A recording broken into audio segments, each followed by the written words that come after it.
which every night, when we got back to where we were staying, we would sing praise songs, and we would share some stories of what happened to us that day. Then we would go downstairs and play cards, have a snack, and go to bed. So I decided to write everything down because if I didn't, my days would get squished together and mixed up, and I wouldn't remember hardly anything right. I want to say thank you as well for helping us with the money to get down there. It was amazing. There's probably one of the best things that I've ever done. On the first day, Sunday, we went to a church there, which was close enough for us to be able to walk, which that was fun because we were able to walk through the city and see some of it. And it was a bilingual service. So the preacher would get up, he would say a few things, and then it would be translated into English for us, and that was really cool. And one of the most amazing things was when they started to sing. And after the service, the pastor said, okay, now everyone mix together. Because we were all in the middle, and then there were the people from the church on either side. So we got up, and we all moved around, and there were Portuguese in with us, and we were in with them. And then we sang How Great Thou Art, in Portuguese and in English. And it was beautiful. And then that day we got into our groups and we got Bibles and pens, and we went out on the street for the first time to pass out the Bibles and be able to share. It was great. Me and Becky and a guy, Carlos, he was our translator, and a lady named Angela. She didn't speak English, but she could speak Portuguese, so she was still able to share with the people there.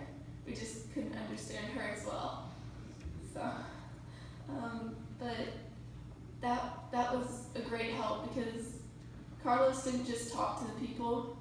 He was like, okay, Megan, go talk to that person. And he would be right there and be able to help me if I needed help. And the first people I talked to actually could speak English. So that was encouraging too. And he helped a lot because he wasn't going to do it for me. He was like, okay, I'll be here if you need me, now do it. And I could just stand here and tell you every single day in detail, but I guess I shouldn't. I could take 3 days to tell you.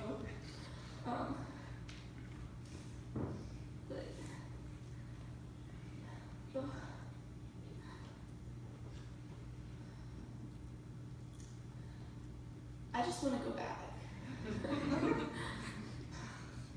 Everyone we met there was really nice. And the people we talked to they were very friendly and willing to listen. And that was nice too.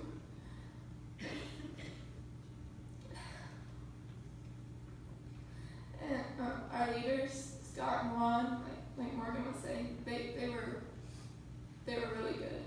They got us to where we needed to be, and they were serious when it was time to be serious, but they were also funny and would laugh and joke with us too.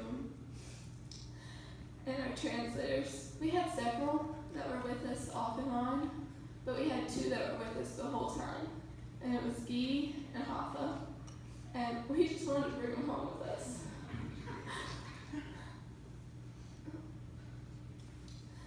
But I want to share one story, or actually 2. The first day, or the second day, when we were at Copacabana Beach, we were all lined up on the sidewalk and passing out Bibles, and so the person up here avoided everyone. By the end of the line, someone had given them a Bible. There were times where they had taken it from someone, saw what it was, and handed it back, or told someone no, they didn't want it, but by the end of the line, they walked away with the Bible and a pen. I guess there were just so many of us, they were like, okay, I'll take it, so you leave me alone. But hopefully they read it. there was one time where someone in the beginning of the line had handed a guy a Bible, and he had walked a little ways, and then he stopped right in front of me. And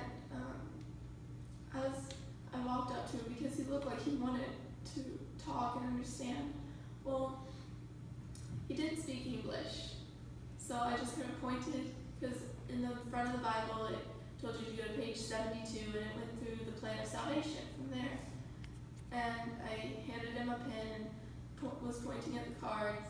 Well, then one of the translators came over. I don't even remember who it was. And Scott came over, and because by then I was stuck. I didn't know what else to do because I couldn't talk to the guy.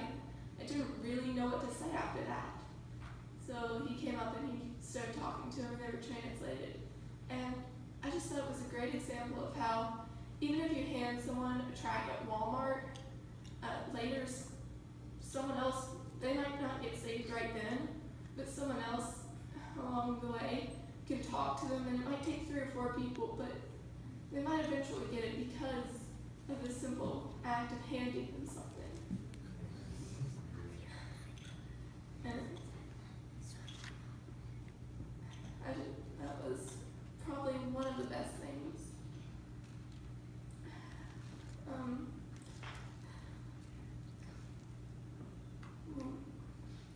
So,